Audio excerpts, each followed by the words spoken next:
But before tonight, the very rough, blunt political truth behind that push for the infrastructure bill was basically, yeah, we did COVID relief. We were able to do that because of budget reconciliation. We're also going to do this infrastructure bill.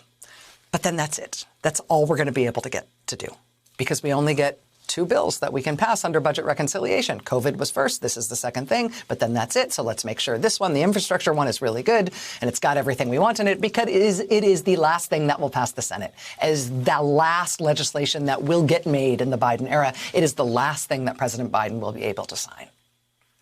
It's depressing to put it that way, but that's been what's going on. That's been the bottom line until tonight.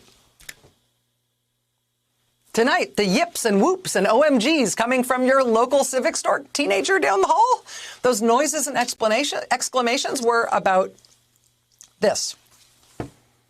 Tonight, the Senate parliamentarian just ruled that actually the Democrats can do this 3 more times this year. Wait, what? This budget reconciliation thing that we're talking about. Usually it's only once a year that you can do this. There's a budget resolution once per year, and you can do this with a budget resolution once.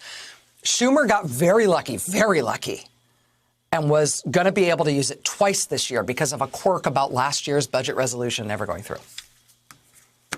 So he was going to get 2, which is a huge deal, COVID relief and infrastructure. But Schumer's staff, a week or so ago, a couple of weeks ago, apparently went to the parliamentarian of the Senate and said, hey, we've looked into this admittedly arcane rule that has huge real-world consequences for the American people. And we think, actually, we don't have one more thing that we can pass this year with just 50 votes. We think if you look closely at the way this rule is written, we can do this 3 more times this Congress. Which means, in real practical political terms, they can do COVID relief, check, done. They can do infrastructure, working on it. And then they can do 2 more things this Congress, which means this year and next year, even if they don't get a single Republican vote. They went to the Senate parliamentarian with that proposal, and tonight the Senate parliamentarian said, yeah, I agree. Actually, you're right. And I know it's like a ruling of the Senate parliamentarian. It sounds like the smallest thing in the world, but this is like, you're doing your laundry and you find $5 in your pocket. Oh, you're psyched. $5. I didn't know that was there. Then you finish the laundry, you pull your clothes out of the dryer, pull out the lint trap to clean it, and there's a couple of $100, a couple $100 bills stuck in there with the lint. Holy mackerel, I was psyched for $5. Look, here's 200.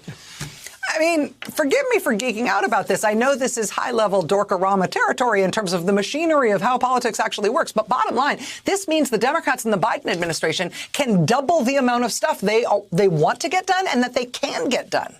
COVID relief was huge. They could only do that with budget reconciliation. Infrastructure on top of COVID relief would be really huge. They can also only do that with budget reconciliation. Sure. But now tonight, multi-ball bonus lives, $200 in the lint trap. They just got the go-ahead to do 2 more things using these same rules, which means the filibuster doesn't apply 2 more times.